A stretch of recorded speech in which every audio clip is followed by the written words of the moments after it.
You recently became familiar with the text input component, and you know that when the user taps on it, the virtual keyboard pops open on their mobile device to enable text entry. You may not think it's necessary to give this keyboard a second thought, but it is important to be mindful of the possible issues related to it, which can negatively impact the user experience. In this video, you'll learn how to handle the virtual keyboard on mobile devices to prevent and eliminate issues. Because testing of mobile apps is usually done on an emulator on a computer or laptop with a physical keyboard, it can be easy to forget about the virtual keyboard. However, this can cause you to overlook some issues related to the virtual keyboard as it appears on a mobile device. To ensure that you account for the virtual keyboard, it's a good habit to open it in the emulator during testing. You can do this by pressing the Ctrl, Shift, and K keys on a Windows computer or Command, Shift, and K on a Mac. This is important because, in contrast to web applications, mobile apps have limited screen real estate, and different elements may come into conflict with each other if not handled. To illustrate one possible problem, let's revisit the feedback form that you created for the Little Lemon mobile app. Let's say Adrian wants you to optimize the way the virtual keyboard behaves when a user accesses it. To be more specific, he wants the keyboard to disappear when it's no longer needed, and he'd also like to make sure that it doesn't block the other elements on screen from the user's view. Unfortunately, your app isn't quite there. As you try to scroll up or down the screen, the keyboard also comes along. You can't fully view what is underneath the keyboard, and this becomes a nuisance. Luckily, React Native has a fix for this. React Native has several properties and components that you can adjust to set the behaviors and characteristics of the virtual keyboard. First, let's learn about the Keyboard Dismiss Mode property. The Keyboard Dismiss Mode property can be set inside the scroll view of your component.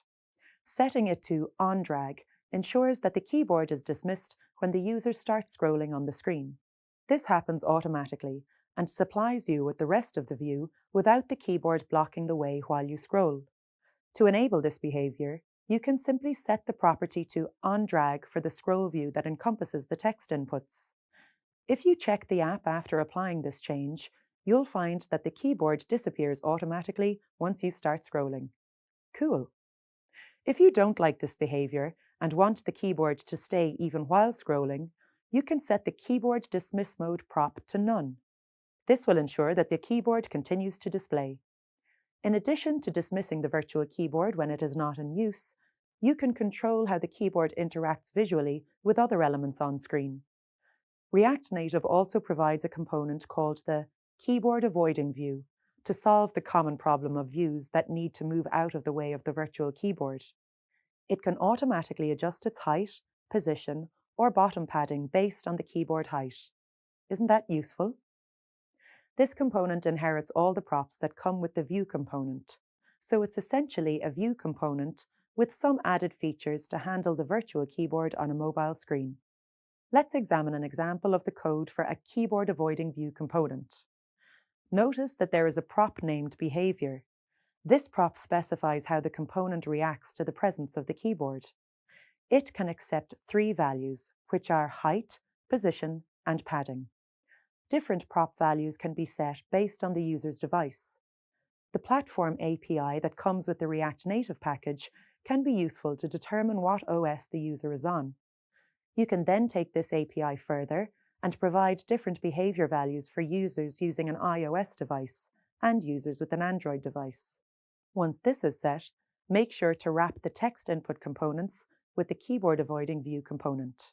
Let's examine the results of these adjustments.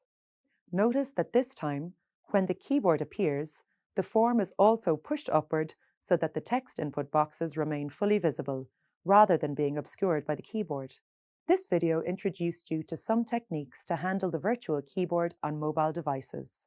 Specifically, you learned how to set props in scroll view to determine when the keyboard is dismissed, and the KeyboardAvoidingView component to prevent the keyboard from overlapping with other elements on the screen. You now have a better idea of how to create a more pleasant text input experience in the Little Lemon app.